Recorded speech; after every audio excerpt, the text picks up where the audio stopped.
Friday night they're doing there's a show in Syracuse. It's Goose. Have you ever heard Goose? They're very heavily fish influenced. Goose or geese? Goose.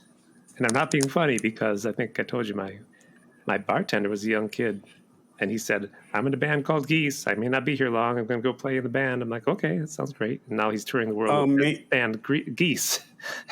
Maybe they're a Goose tribute band. He did tell me. He said, don't confuse us with Goose, because there's a band called Goose. Okay, we're Geese. No, I've really like gotten turned on to Goose in like the last 6 months. And they're doing a show. Yeah, it's Friday night, and Trey Anastasio is going to be joining them on stage for the second half. Oh, okay. That sounds great. Yeah, I think they're out of Belgium. Goose. Well, don't confuse them with Geese, because my bartender. Don't confuse them with Geese. I'm sure if they're touring, a lot of people are confusing. I can see a lot of people are confusing them. So maybe he should say, yes, confuse us with Goose, and then people will show up. A lot of dates gone wrong where the girlfriend wanted to see Goose and the boyfriend's like, what, Geese, Goose, whatever. Geese, Goose, whatever. The tickets were $15. Yeah. It's the Seti Bimco Show. Join us as we explain why kids are into that new grunge music craze.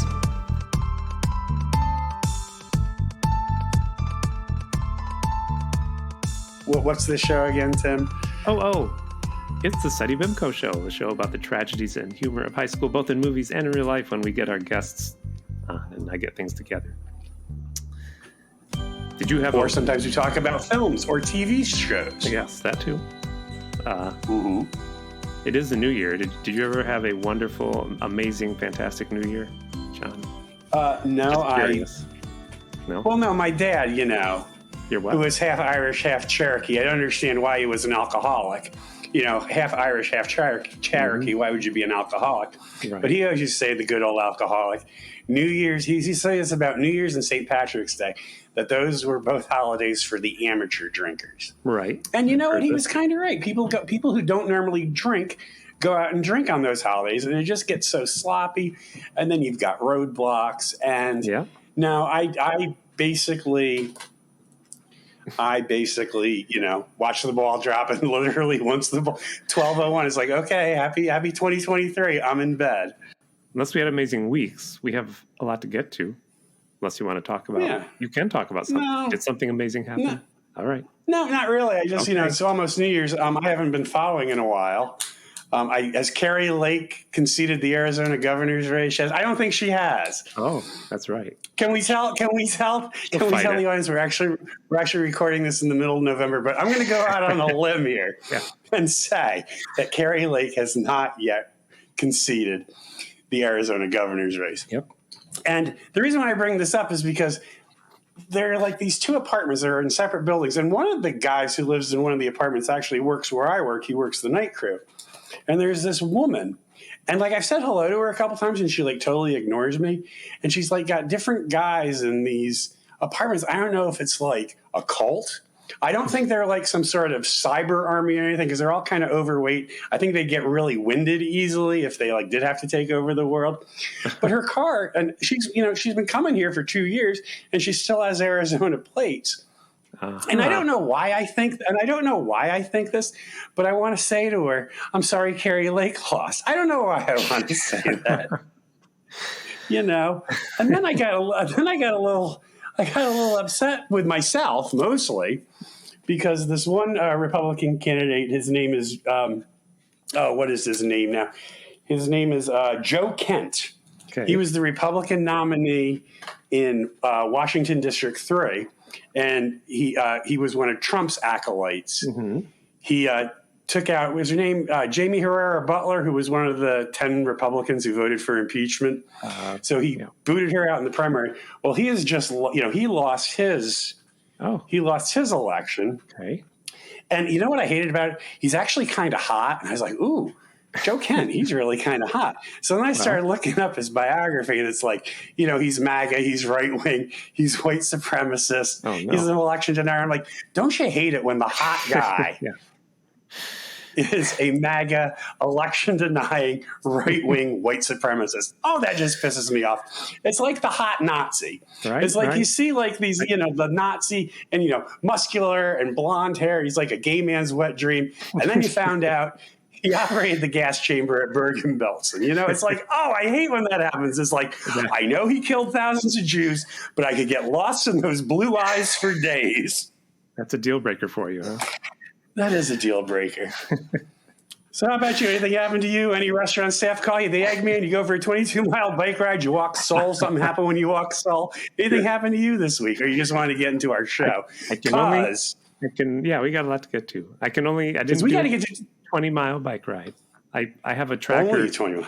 A tracker for Seoul's collar, and it does tell me. I only realized this lately that every morning we go for a mile walk. I didn't realize it was a mile we walk. Mm-hmm. That's all. There's Well, my you must brag. be enjoying. You must be enjoying it, or if it doesn't seem like a mile, I'm assuming you're enjoying it. I do enjoy the walk. Sometimes she's a little early, and I'm not. I just need time to warm up, but I enjoy it. Right, I get what you're saying, and she seems to enjoy it. She looks forward to it. Oh yeah.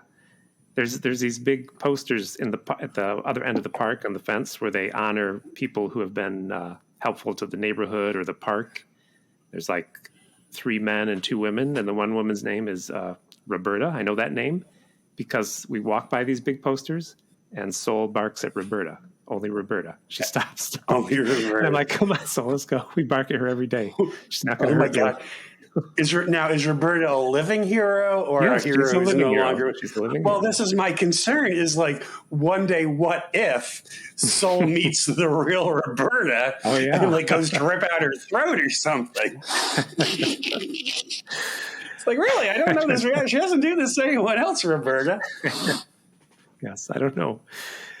It's all my news. I know Right. you're going to say we got to get to George's letter because We got to get to George's letter this week. So this is why we got to hop to it, because George will not fill in for me. When, New York Times bestselling author in front of the show, George O'Connor, of course, is who I'm talking about.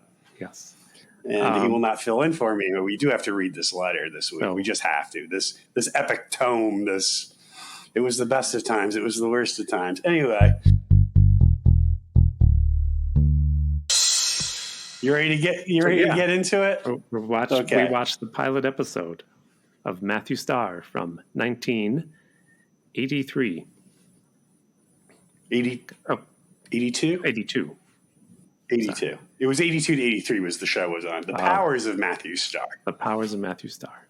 The Powers of Matthew Did I not Starr. say We have to say powers? no, you did not say powers. You have to say powers because power may or may not work into the quiz later. Okay. The Powers of Matthew Starr. So I'll give you my quick synopsis. Mm-hmm. Matthew Starr and his guardian, Shepard, came from another planet, with the name of which I forget and didn't do my research up because they're being hunted by the demons from another planet, and seems like Matthew Starr is kind of a messiah child with he's in the royal family. His father was a ruler. Yeah, he's the son of the king. Yeah. So they got to hide out on Earth is what they're doing and pretend to be human. That's it. I didn't prepare that. And here I did that off the top of my And I know that this is not the name of the planet, but it kind of sounds like this. I want to say the planet's name is Qantas, but I know that's the Australian airline. Right. It kind of sounds like Qantas, but I can't remember either. So we'll just call the planet Qantas for the rest of the episode. Maybe we'll get Qantas to sponsor us. I was calling it the planet of the demons because I totally didn't prepare for that. We'll just call it Qantas. We will. Geese, goose, come on. Geese, goose. $15 a ticket, $150. What's the difference? That's what the tickets are starting out at, is $150. Like you can only get them from scalpers now. Wow. And they're like $100 in Syracuse. I know, right? Because they sold out like the second they went online. Like as I said, I just got turned on to this band like within the last 6 months. I didn't realize how big they were. Yep. Yeah. Okay, but enough about geese and goose and. Harv Bennett was involved with this. He's from Star Trek. He did a lot of Star Trek work. Mm-hmm. Steven DeSoto wrote it. He wrote a lot of big blockbusters. a lot of big blockbusters later. Did you look at his Wikipedia? I did, but I don't have my notes handy on that. That's okay. We'll get back to it. He wrote a lot of blockbusters. I read that he's made the most money like with blockbuster movies, his scripts. Oh, really? Even more than Joe Esterhaus? Remember Joe Esterhaus? He wrote like Fatal Attraction and more than Joe Esterhaus. Don't make me get his Wikipedia page open. No, I don't. I think, you know what? I think Joe Esterhaus like made the most money up front. Like, I think Joe Esterhaus was the first screenwriter after Fatal Attraction where they actually paid him $1 million up front to write the next, to write his next script. So maybe that's why I'm thinking. But no, if he got a good, like a cut of the director's profit, then yes, you're probably right. Mr. Steven D'Souza, he wrote things like Die Hard, so I think he made a lot of money. Oh yeah, there you go. Ooh. I say it's a Christmas movie, but anyway, go ahead. Well, that's it. It stars Peter Barton, who you said you remember. I don't remember him. I do remember. I had the wickedest crush on Peter Barton. Peter Barton was a very handsome man. Yes, I had a crush on him when he was Dr. Scott Granger on The Young and the Restless. And he was involved in a triangle with Lauren Fenmore and Sheila Carter. And Sheila was obsessed with him. And Sheila got pregnant with him. But he married Lauren. And then Lauren and his baby died. And then no. The baby that he had with Sheila died. But Sheila took their baby and said it was hers, and there was this whole big thing. And then she had to go to L.A. and she was on The Bold and the Beautiful, and she changed her identity, and she got involved with Eric Forrester, and then Scotty and Lauren came to L.A. and they were on The Bold and the Beautiful for a while, and then Sheila murdered Scott, and that was the end of Peter Barton on The Young and the Restless and The Bold and the Beautiful. Anyway, I'm sorry. Go ahead. You need to have your own spin-off podcast about soap operas. I don't watch them anymore. A niche that needs to be filled, John. I don't watch them anymore.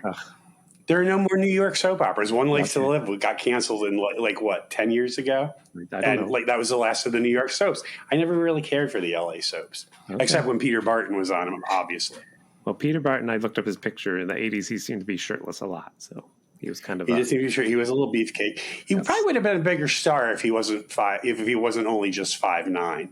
Well, there are some stars who are short in stature that do become big stars. Well, like Tom Cruise is 4'11", And you're going to say Tom Cruise is 4'11", and he's a big star. Yeah, but you're going to say he beat Tom Cruise out for the role of beat Tom Cruise out for this, allegedly. Matthew Powers. Matthew Starr. Boy, I'll bet you that's still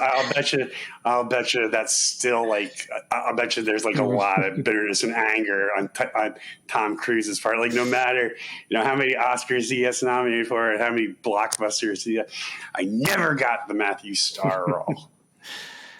Okay, this also stars Louis Gossett Jr. as Walt Shepard, who is Matthew Starr's guardian. Mm-hmm. The other people are not worth mentioning. Not being mean, I'm just saying I don't remember any other big people in this. No. Well, there was General Tucker, played by John Crawford, and I didn't write down the principal's name. You know what disappointed me about those two characters? Like, everybody was too nice. Like, I thought, not to jump ahead here, but it's like you're jumping way ahead. Like, I got General Tucker, I thought was like, I've been looking for you forever, and I thought he'd be like this foil, or like the principal will be really mean to Shep. Well, I have a lot to say about Colonel Tucker. Mm-hmm. There was one famous person in there, though. Okay. Susan Rattan. She played Roxanne on L.A. Lost. She drove the school bus. I knew her face, and I couldn't figure out where I knew her from. Yeah, that's right. We'll get into that later, too. We'll get into that. So this starts off with the military seeing UFOs, I think. The tape I watched got fuzzy there. I'm not sure who was watching under the radar, but was it the military? Did you notice? It looked like it was the military. And Matthew Starr is up late eating cereal, showing us he has psychic powers by making a cup fly to him. Mm-hmm. And Shepard, Louis Gossett Jr., interrupts him. And not much happens in this scene. I don't know where I'm going with this scene, except that they show us. They show us he's got psychic powers, and he tells him to take the garbage out. Or is that later? Anyway, Oh, no, that's late. That's later. It doesn't really matter. Eventually, he asks him to. Eventually, he does ask him to take out the trash. But let's do this right, John. This is the beginning. They're showing us he's got psychic powers, and Shepard is his guardian. And dude, if we're going to read New York Times bestselling author in front of the show George O'Connor's letters, we got like 20 minutes to knock out. Okay. The sorry-ass pilot of a low-budget sci-fi movie because it wasn't NBC, and NBC had already blown all their money on Manimal, Super Train, and Hello Larry. They didn't have any money to spend on like really cool powers. The kid just kind of stares and things move or stop. Mm-hmm. You know, I wanted to see like fire come out of his fingertips or something. You know, that would have been a cool power. He just uses his mind. They're obviously on the run. That's all. I'm just setting up the plot. They're on the run. They're new in town. They go to school because his guardian is going to work at the school and he's going to be a student at the school. And they have a K car. Do you remember these cars? I do remember the K car. My family had a K car. Yes, Lee Iacocca brought Chrysler back. For those of you listening, it was K for crappy. No one I knew liked the K car. Or K for Chrysler. That's why the company was in so much trouble. Nobody knew how to spell Chrysler at the company until Lee Iacocca came along. We were driving down the street. No, it begins with a C. I was in the back seat of my family's K car, and the door just opened. The door next to me wow. It just opened. I was like, oh, better shut that. I don't think I even told my parents. I mean, they were talking. I'm like, yeah, they're not going to believe me. Why were the Japanese kicking our asses in the auto industry in the early 80s? I do not understand why. So they get to school. They have one little attempt. I'm surprised. This is 82. One little attempt at, I wonder if Lou Gossett Jr. was like, I'd like to say something racial here. Right. The principal's like, budget's low, so I'm sure you can coach the track team too, right? And he's like, why? And he's like, it was quite I just thought maybe. It was on your resume? No, I didn't put that on my resume. Well, maybe I got confused when I was getting your references. He's like, maybe that's what it is. I saw it on Facebook, and he's like, I'm not on Facebook. It's not invented yet. not on your planet. What's Facebook? Well, we are thousands of years technologically advanced of you. We never did fall for the Facebook thing. So, so Louis Gossett gets that dig in. Although he's supposed to be an alien, so maybe he doesn't even understand himself. I don't know. No, he does talk about later about how there are different complexions on the planet, like on Earth. That's why they picked Earth, because of the atmosphere and people with different complected skin. So no, he does kind of address that. It was just Earth was the best place for them to go. And Matthew Starr likes Pamela. He just meets Pamela because this is some sort of conflict that's ridiculous. This guy, Brian, his name was Brian, right? Brian. He shows up and he's like, you stay away from Pamela. I dated her once. Now she's all mine. Yeah, that girl is someone else's. And then later she says, we went on a couple dates. He was so full of himself. And the only reason why people are interested in me is because my family has money. Does that bother you, Matthew? He's like, you're selling yourself short. Yeah, these kids were too perfect. These two. Yeah. He was. I think when he introduces himself as Matthew Starr, she says something like, that's a pretty name. And he's like, well, I didn't have much to do with it. I think that's what she said. That's a pretty name. He's like, I didn't have anything to do with it. But his real name is actually Ehawk. And Walt Shepard's is Dahai. Mm-hmm. I'm probably pronouncing that incorrectly. Ehawk. Yeah, okay. I think another kid said, Matthew Starr, are you related to Ringo? To Ringo? That's with 2 R's. I only have 1 R. That's right. He corrected them. Yeah, because every time I tried to Google the powers of Matthew Starr, I'd spell it with 2 R's, and then Google would come back, did you mean Matthew Starr with 1 R? I'm like, yes, I meant Matthew Starr with 1 R, excuse me. So no, it's like the Kellys who spell their name Kelley. Yes. And I spell mine. And you know how many times, like when I got my internet provider, he's like, what's your name? I'm like, here, let me just give you so I gave him my license. He had my license in front of him with the name spelled correctly. So I get the first bill, Kelley. My last name is spelled Kelley. The Kelley, I've heard they might be Methodists. You should have just said, listen, I'm Irish. And he'd be like, oh, so it's O'Kelly. I put an O in front of it. I'm not a O'Kelly. damn Methodist. I'm not a damn Methodist. Anyway, Pamela's like, are you related to Ringo? And he's like, listen, let me explain, Pamela. His real name was Richard Starkey. Yes.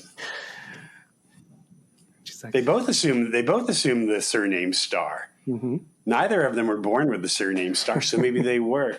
Maybe his name was Ehawk Starkey. Maybe that was his full name on his home planet. Ehawk Starkey. Ehawk Starkey. Yeah. I bet you that's what it was. All right. Wow. So on with the plot. They go out to eat On with the hamburgers plot. and they don't go to McDonald's for some reason. Yeah, they go to some Place where they, Greece. They say they're going to die from eating the hamburgers. He's like, oh, Yes. I was fine with that. because he's an alien. Because he's an alien. So And Pamela likes Mr. Starr, and she actually offers Mm-hmm. to ride the bus with him to school, even though she doesn't have to. I thought that was very, very clingy, very needy. Very I would have needy. been Yeah, like, very- what? No. yeah, if I was Matthew Starr, like, oh, I got this girl flat on her back. I mean, really, come on. You know, it's like she has a car, and she's Yeah. going to have her mother drop her off so she can ride the bus. That was But you need totally to weird. back up a little because there are two Okay. aliens. They are the conquerors of Matthew Starr's home planet. From the demon One planet. is Cindy Duran, and the other is Float, played by Judson Scott. What was his name? Speaking of hot, Judson Scott. No, but Speaking what- of hot what- Nazis. Yeah. Is he a Nazi too? Well, he looks like one. He looks Okay. very Aryan and very attractive. Yes. But you will remember him as Joachim, the right-hand man to Ricardo Montalban in Star Trek II: The Wrath of Khan. That's true. I forgot that, and I should know that. Yep. Oh, did you read the story on that? Well, it says in his filmography, Star Trek II: The Wrath of Khan, Joachim or Joaquin, and in parentheses it says uncredited, because what happened was Uh-oh. Judson Scott's agent was really pushing the production company to give him a higher billing in the credits, and I'm like, well, now who did he think he was going to get top Yeah. billing? Did he think he was going to get top billing over Shatner? Did he think he was going to get top billing over Nimoy, Ricardo? over DeForest Kelly, over Nichelle Nichols, over Walter Koenig, over Yeah. George Takei? Then he had Merritt Butrid, who played David, Right. and whoever played David's mother, who was Kirk's ex-flame. Yep. And then you had Kirstie Alley. Like, where did he think he was going to get billed higher than any Yeah. of these people? So in the end, they wound up not billing him. How is that He has better? no credit. He has no credit. I don't know. Maybe he's in the closing credits. I don't know. But he's not in the opening credits. That's not a good agent. That's it. I would have fired him immediately. But yeah, speaking So- of hot Nazis, Judson Scott, he was quite attractive. So I think they're waiting for the bus. And here's where Brian gets really weird. Because no matter where they are, Brian drives up in his Jeep out of nowhere. Out of nowhere. Says, Pam's my girl. What are you doing hanging out with her? He's just Yeah. total stalker. Yeah, Like he is. He's like Psycho. Future serial killer. Yeah, future. Had this been set in like 20 years later. But that was know. that scene was unintentionally funny because they're talking. I noticed this. I don't know if you noticed this. They're talking about catching the bus. In the background, you see his Jeep coming towards you. Because I was like, what is that Jeep going to run them over? What's going on? It's just coming Yeah, out of that's the what I distance. thought. Yeah, because it just comes out of nowhere. I'm like, oh my God, he's going to hit and kill them. And what? Matthew Starr is going to use that power where he just kind of stares at things. And then there's Yes. like that loud humming thing. That was a crappy power. I'm sorry. It was. That was just a You're crappy. getting ahead I'm of telling yourself. you. Yes. I'm sorry. Who's the woman? There's the alien woman who's hunting him who pretends to be a student. Her name is Cindy. Cindy, yes. Cindy And she's Duran. on the bus, and she makes the brakes of the bus go out so that everyone will die. And most importantly, Matthew Starr. She's got this little, like, it's like a weapon of some sort, or like a ray gun or something. She uses it as a weapon later. Yes. But yeah, this is like controlling the brakes. And Susan Rattan, who was Roxanne on LA Law, is the bus driver. I'll tell you what, she was a pretty damn good bus driver, though. She maneuvered that Really? bus really Yes. well. I got to give her some credit. And then Matthew Starr uses those lame powers where he just stares, and the humming starts, and the bus stops just as it's about to get off the cliff. They run out of the back of the bus. For a while there, I thought they left the bus driver on there, but I guess she did get off. She got off. And then then the bus tumbles off the cliff again because NBC spent all their money on Hello, Larry, Super Train, and Manimal. I thought there might be an explosion. That's what I thought. No explosion. I knew you were going to say No that. explosion. I was like, that I bus was didn't blow up. I was even bracing for the explosion. That's No because explosion. John, that's because it was Because they spent American. all the money on Hello, Larry, Manimal, and Super Train. That's also because that bus was American made. You remember in Trog turned over that British car. It blew up as soon as it hit its side. Like nothing. Well, that's because they were using pig urine for fuel at the time in the UK. Didn't we establish that already? I think so.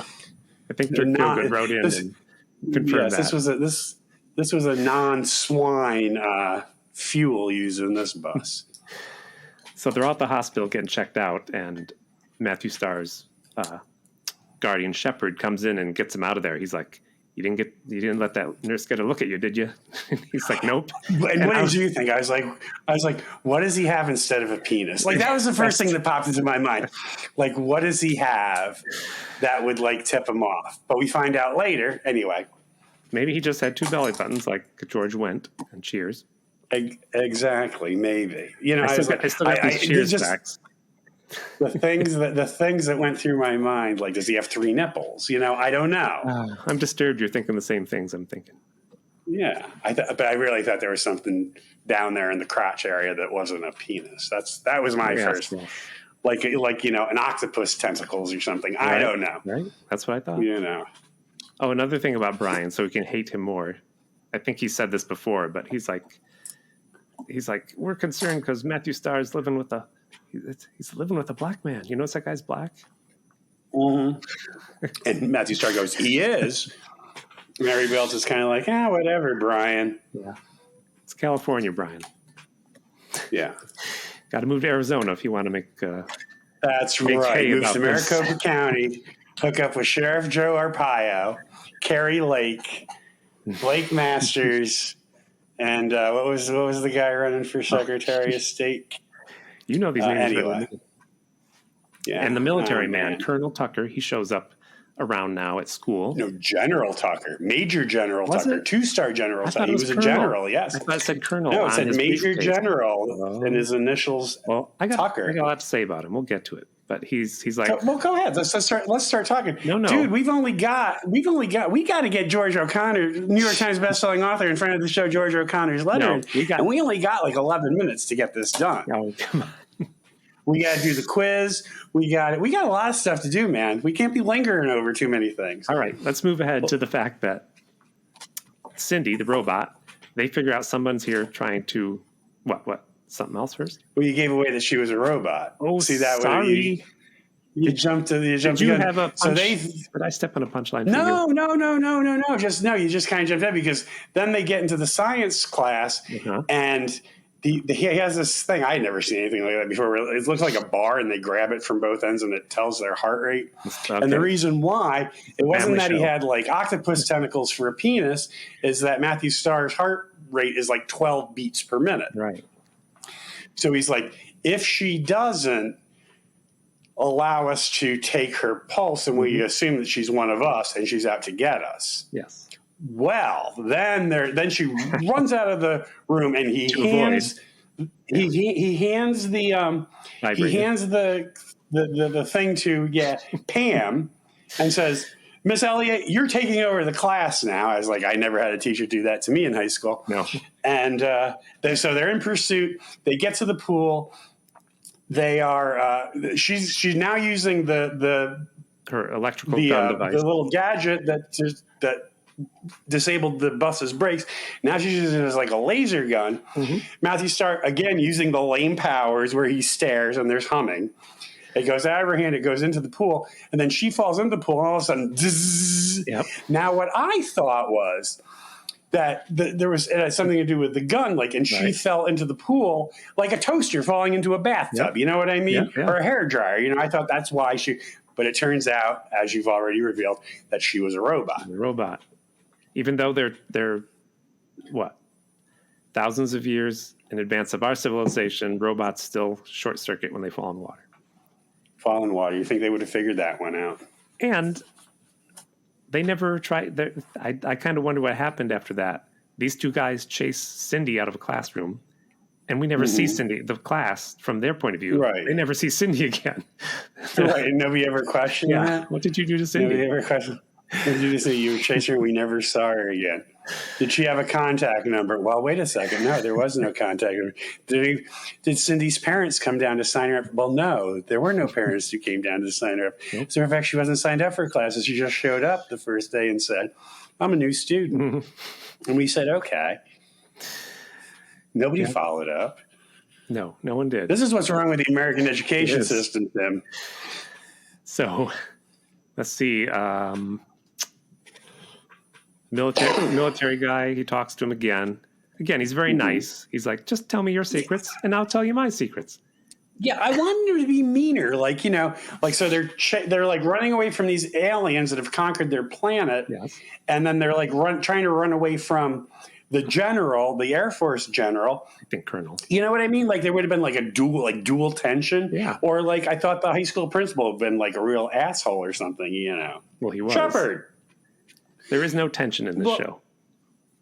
There is no tension except for So Matthew, the lame ass hot Nazi who played, and his name was Float. Float? What kind of name is that? Float and Cindy. What kind of alien names are those? Float and Cindy. Come on. You couldn't come up with anything better. Float. Yeah.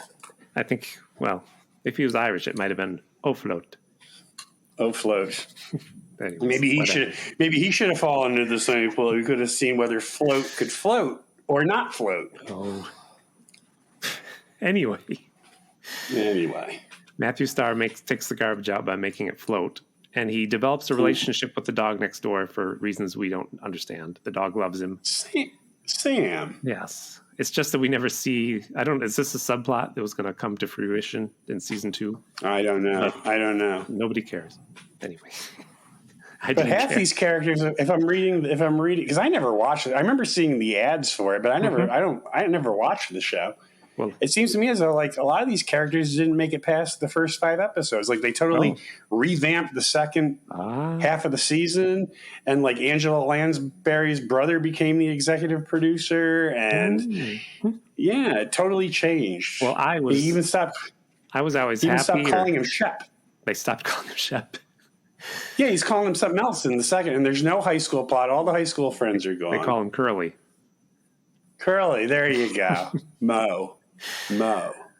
I remember being on because I wanted there to be some good science fiction on, and I think I vaguely remember seeing half of this, and I was like, "Yeah, well, this is not good science fiction. This is not lame power. Lame power. First of all, it wasn't the powers of Matthew Starr; it was the power. It was one power. He could read minds. It was one power, and it was a lame power. Well, he could read minds, John.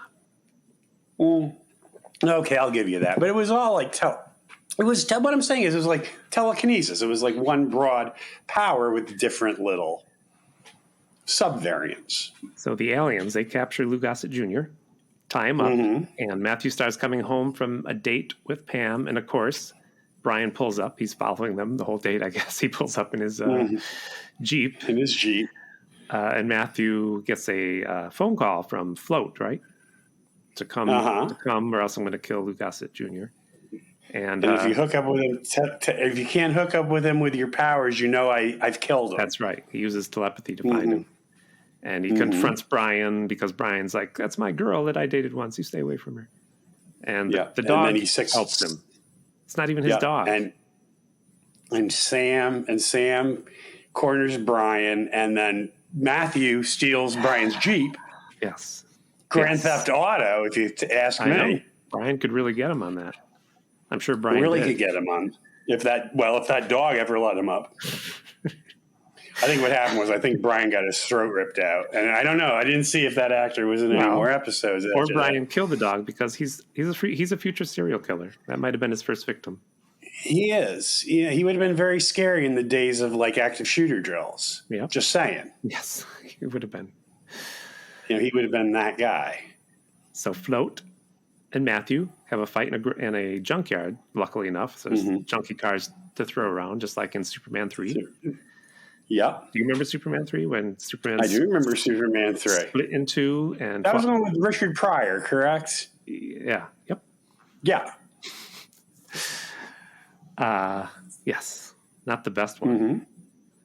No, as a matter of fact, I'd say probably the worst one. But anyway, Oh, no. No, Superman see 4, number the 4. Quest for Peace, that was pretty bad too. Because that was just like so intentionally like Reagan era patriotic. It was just stupid. Yes, you are right. Superman 4, the Quest for Peace. You know what happened with number really 4, good. right? That was Canon Films got their hands on the rights.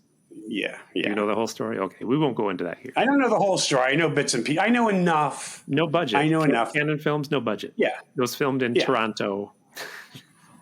Oh my! Well, there you go, right there. How can you make an all-American? How can you make an all-American film in Toronto? I mean, come on. Maybe Vancouver. I'll bet you that wasn't the real Statue of Liberty they were throwing around either. I don't think so. I bet you it was a fake Statue of Liberty. But we're not talking about Superman 4: The Quest of Peace. We were talking about the pilot. Damn point. For the power. I say power of Matthew Starr, not the powers of Matthew Starr, the power of Matthew Starr, because we've got to get to the letter from New York Times bestselling author and friend of the show. We're going to do it. Okay. So he meets with the military man at the end of this, somewhere near the end, and again, trust him for some reason. Tells him his whole story. But in the end, Float gets crushed by the car, right? Is that what we're thinking? Yeah. Yes. Was he a real being or a robot? We don't know. No, I think he was the real deal. Okay, they murdered him. I think he was. Of course, I was ready for like a hand to come up. You know what I mean? Yes, he was still alive. And then I checked like the other episodes, but that was the only episode that Hot Nazi Judson Scott ever appeared in. So I guess I never pursued. Well, I think he had his own show called The Phoenix. Was that him? Or I think it was a pilot, though. Isn't that the only thing that ever aired? Yeah. Yeah, he thought he was going to get billed over into Nichelle Nichols and Star Trek II, The Wrath of Khan. He thought it was going to be a series. He's like, oh, no, I am not doing any more episodes of The Power of Matthew Starr. Not the powers, The Power of Matthew Starr, because I'm going to be doing this fantastic show, The Phoenix, and it's going to go on for seasons and seasons, and they'll probably make movies. And, it never got past the pilot. And then one day I'm going to get top billing over Nichelle Nichols in a Star Trek movie. So... But they meet with Colonel Tucker and reveal their secrets to each other. And Colonel Tucker must have watched what we watched over the holidays, Santa Claus versus the Martians, because he's like, you guys eat pills for dinner, right? Yes! Just like the Martians eat pills. Well, we are 1,000 years technologically advanced from you, but we still enjoy the better things in life. Is that what he said? We still have humanity or something like that. Yeah, something like that. Oh boy! In other words, we're not total robots like the one we threw into the pool at the high school. So they decide to stay there because Matthew wants to stay and not run anymore, thus establishing a TV series, which I never watched any more of. You read more about it than I did. Yeah. Does Lou Gossett stay on the show? Yeah, he stays on the show. He stays on for 22 episodes. Wow. Yeah, basically what happens is the show lasts for one season. Louis Gossett Jr. goes on to do An Officer and a Gentleman and wins an Academy Award for Best Supporting Actor. Peter Barton goes on to have his skull crushed by Jason Voorhees a shower in Friday the 13th, the final chapter, which it wasn't. But anyway. I read his little blurb. He thought, this will be cool. I'll be in the final one. Yes. I did see that. Like, I will be in the final one. I'll be part of history. It's like, nope, there were about 17 more. I'm exaggerating, of course. I'm being hyperbolic. It was less than 17, but not too much less. All right. And I talk about having a crush on Peter Barton, but apparently I did not have a big of a crush on Peter Barton, as did one Illinois man named Ray Falk, who died in 2012 at the age of 71. Falk, who had no family of his own, was a fan of Peter Barton and Barton's friend Lucan star Kevin Brophy. Despite never having met either actor, Folk bequeathed half of his $1.3 million estate to each of the actors. I saw that. What, you think there's something going on there? No, they never met. You know, I'm saying. Supposedly. I thought I had a crush on. Even if I had $1.3 million, I'm not leaving it to Peter. I'm not leaving it to Peter Barton. I'm not going to do it. I wouldn't even leave it to hot Nazi Judson Scott. I am not leaving. Do we know Peter Barton's sexuality at all? I don't know. Personal life, nothing about anything. He did wrestle. Oh, he's gay. He did wrestle and played soccer at Nassau Community College. I don't know. Wrestling can get kind of homoerotic, can it? I don't know. I just said. Never married. He's wrestling. He's never gay. married. Never married. Yeah, there you go. Say that at our high school. Nothing about married, ever being involved with anybody. Just wondering. I don't know. Well, let's move on to quiz time. I'll call it The Bib Code SETI Q&A. Brain I'll Twister. answer any quizzes. Theme song. Do you like quizzes, John? I do love Brain quizzes. Twister. I'll call it SETI Q&A. Brain Twist. The Bib Code. I love quizzes. Answer. The Bib Code. I'll call it Theme song. No. So you had you were doing a thing where you switch up the first question every week. I did. Your agent Yeah, it's gave me a call. So I can't get billing over Nichelle Nichols, but what was your I question? do have. Instead of My question was simply, seeing as we were talking about the power, or if you use the plural, the power of Matthew Starr, what power do you wish you would have had in high school? Yes. So what power? So you're talking about high school. Yes. What power would you have had in high school? So I've thought about this because you hinted at it, and I thought you have to be really honest and think, what would I have thought in high school compared to what adult me would think. Right. Because in high school, you're totally like your sense of right and wrong and what you should do is totally. Your priorities are different. Yeah. Yeah. But I think. So I'm going to go with the boring thing. I think when you're young, you're like, gee, I wish I could fly. I'll just be honest about that. Even though I thought of funny things like time travel, so I could make sure I didn't wear a Hulk t-shirt to my Hulk pajamas. That would have been a good one. But flying, I think I was thinking that's what would that be like? Yeah. Yeah. Why did you have one that was like purposeful? Well, I just saw invisibility because I was always late for class, and see that way I could just like become invisible, sneak into the class. And I could even wait until the last 5 minutes of class, get into my seat, and then suddenly, poof, just appear out of thin air. Gotcha. And then, like, have a teacher go, I have you marked as absent. Where have you been? I'm like, I've been here the whole time. What, do you think I just appeared out of thin air? Yes, that's right. That'd be a great power to have. Except I remember you in high school. You'd be sneaking in invisible and you'd just be farting. I was not a gas passer in high school. You must have me confused with someone else. People would be like, what's going on? I kept my gas to myself. Thank you very much.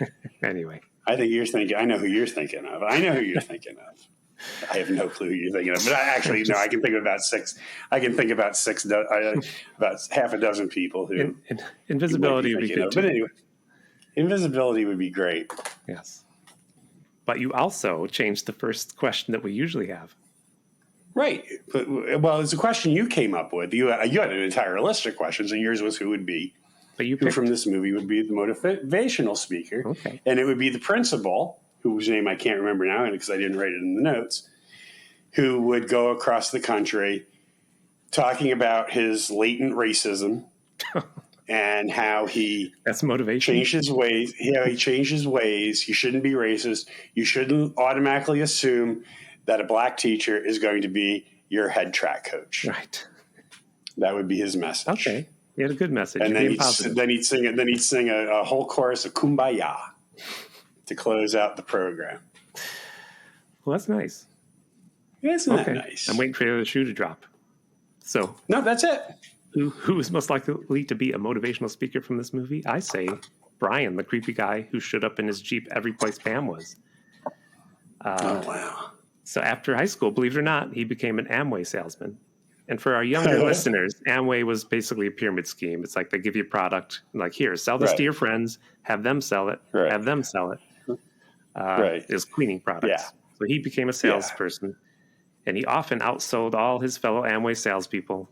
And he went to all the Amway conventions as the main motivational speaker. He basically stole Gallagher's act and would smash melons with a mallet on stage and tell other salespeople to do this to any salesman that got in their way. He would also say, if you see anyone talking to a former girlfriend, you also drive up in your Jeep and smash their heads like a melon.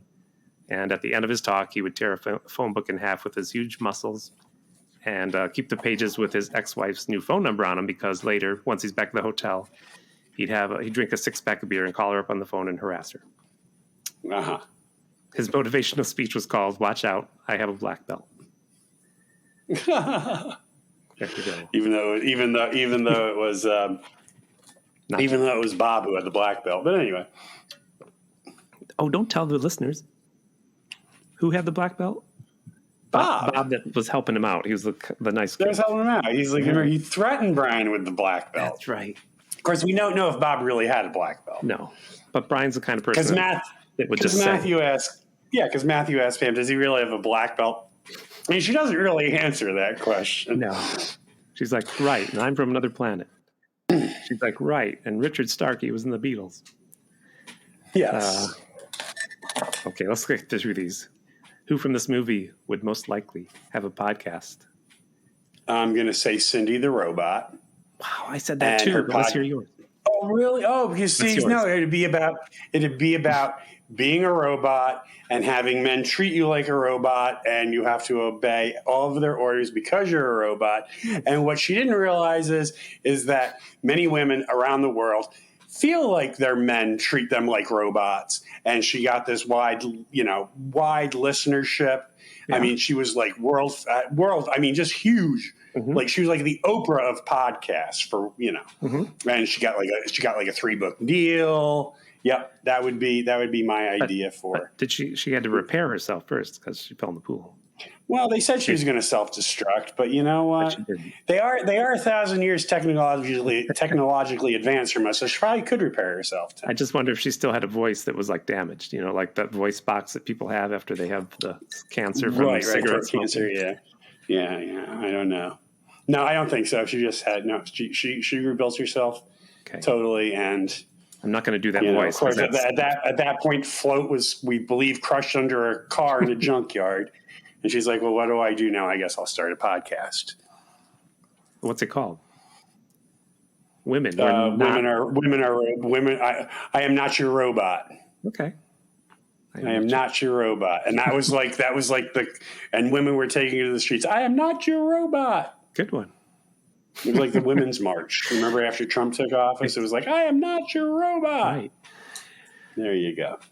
Well, I said Cindy the Robot too. But I was very concerned with her death. I think that Shep, because I don't know what happened to her. I think Shep tossed her down an elevator shaft and left the Cindy Robot for dead. But couldn't leave the elevator out of it, could you, Tim? She was found by a student from Hollywood High, and he tinkered with her and brought her back to life. She was bad. Tinkered with her. He tinkered with her. Ah, is that what we're calling it now? Okay. So now this is getting into like the weird science. No, kind of. Okay. She was badly damaged, but was obsessed with elevators because she'd been tossed down one. She forgot all about her programming to find Matthew Starr. And being from an advanced civilization, she started a podcast about elevators. But as this was the year 1983, nobody had a way to listen to podcasts, and her venture was a bust. After graduation, she headed to LA and sadly ended up in the porn industry. But that didn't work out either, as people in the 80s were into breakdance porn and not robot porn. I do remember the breakdance porn. I remember when that was hot. And she went on. I remember getting those Betamax tapes. I do. With the lessons. Yes. But she went on to be your story. She was like, I'm not here to do what men tell me. I'm not your robot. I'm not your robot. How do you like that? Our stories mesh together. Great minds, Tim. Great minds. This is a novel in the making. All right. We'll get to who would have a spin-off TV show, so we can get to this letter. Do you have a TV show spinoff of any of these I characters? do have a TV show spinoff. It's real. I'll do it real quick. Okay. Brian would have the TV spinoff. He would be chasing Matthew Starr from city to city because Brian and Shep had to get back and run away, and he's chasing Matthew Starr in his Jeep, but he always gets there right after Matthew leaves town. You never see Matthew in the spinoff because he's always one step ahead of Brian. Right. And every episode ends the same, where Brian gets out of his Jeep, goes in the backyard, and Matthew Starr is training the neighbor's dog to trap him in the backyard. Every episode ends the same. Is it him? He's just about to say, "Get away from that," and then the dog attacks him. And then such a sweet dog up to that point, too. I wonder if Matthew Starr was using his telekinesis on the dog. Maybe he has more than one power, John. He's got a power. As soon, when things start busting into flames, then I'll start calling it the powers of Matthew Starr. But then I'll just watch. that lame. No, then I'm not. No, I'm not. We should have been waiting for this show. Of course, they couldn't afford us because they spent all the money on Hello Larry, Super Train, and Manimal. Well, my spinoff So we want to show. get to George's letter finally. No, I got my spinoff show, John. You trying to shut Oh, me you down? have the spinoff show. Oh, no, I thought you said we weren't going to do the spinoff show, and I was like, well, I kind of like to do the spinoff show. Anyway, go ahead. Yeah, do it. Said we weren't doing CEO of an elevator. Anyway, No.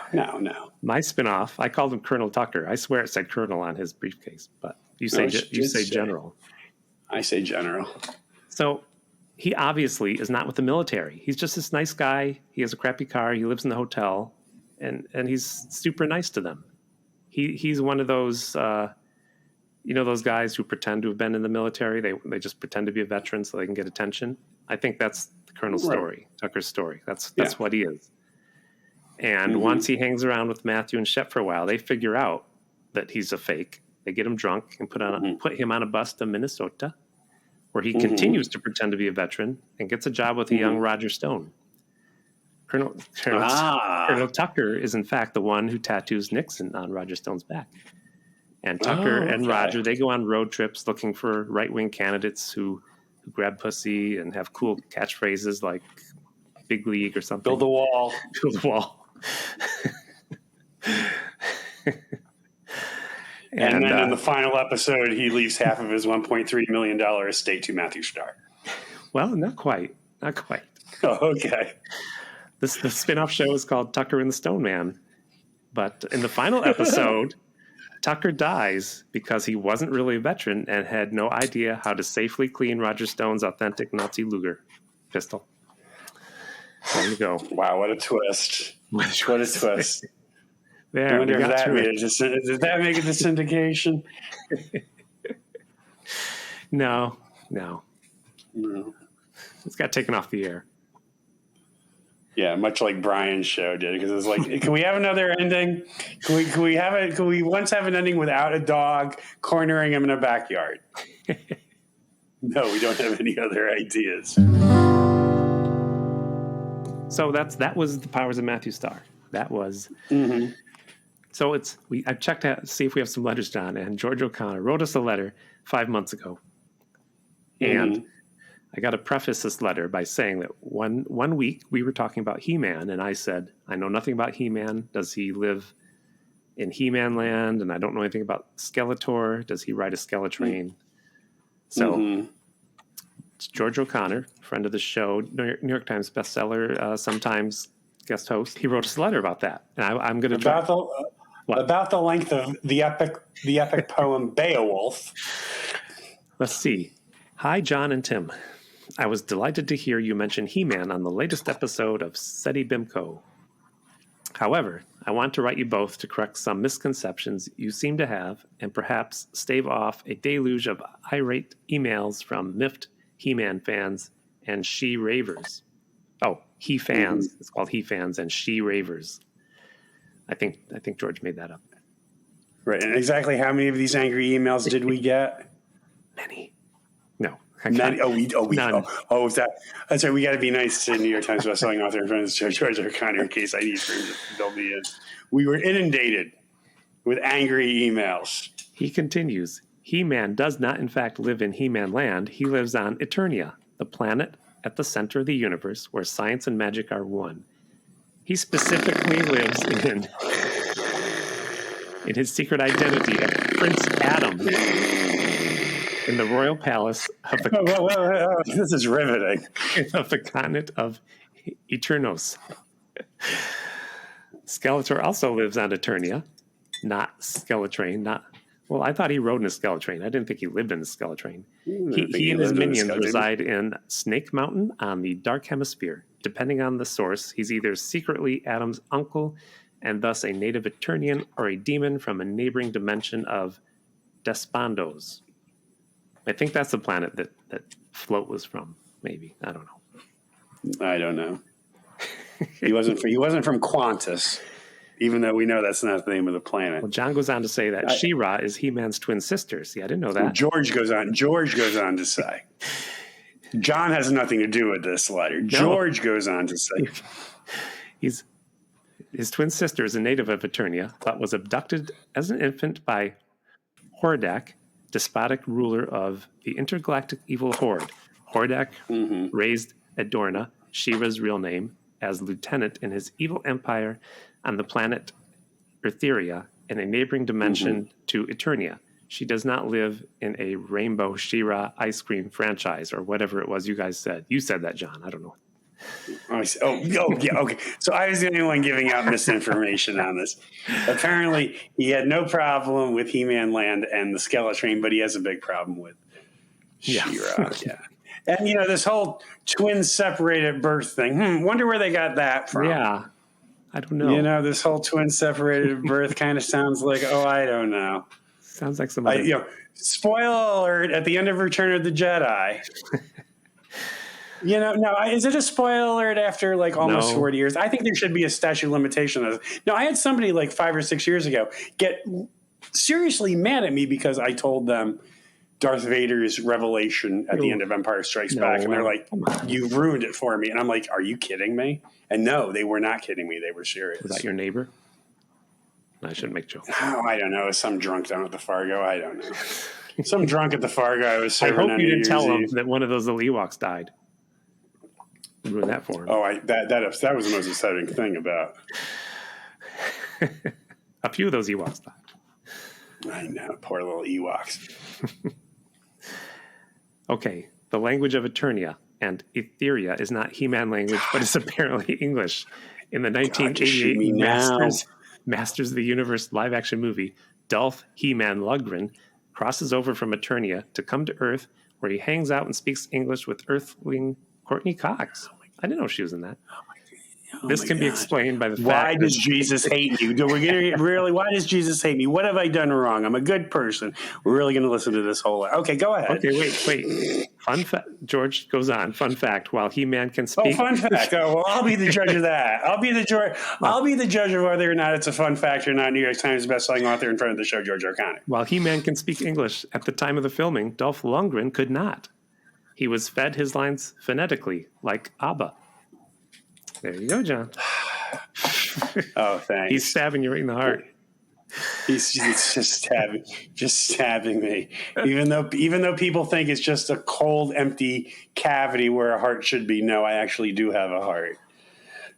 He says, I remain your friend, New York Times bestselling author, and recently christened language expert George O'Connor, because we said that once. P.S. John, hate to correct you once again, but the Cantanone's word for fork is not pronounced ta, but is in fact pronounced spoon with a line above the O's. Is that spoon? Spoon. So when I go into a Cantonese restaurant, when I ask for a fork, I'm supposed to ask for a spoon. And then when they give me a spoon, I'm going to go, no, I want a spoon. And they give me another spoon. It's like, no, I said spoon. I think he's setting me up. I think so. Because he'll write it next week and say, I was wrong. It's pronounced knife. So next time you'll go in and be like, I want knife. And she'll bring you a knife. And you're like, no. No, I want a knife. I want a fork. Just bring me one of those spoons that's part spoon and part fork.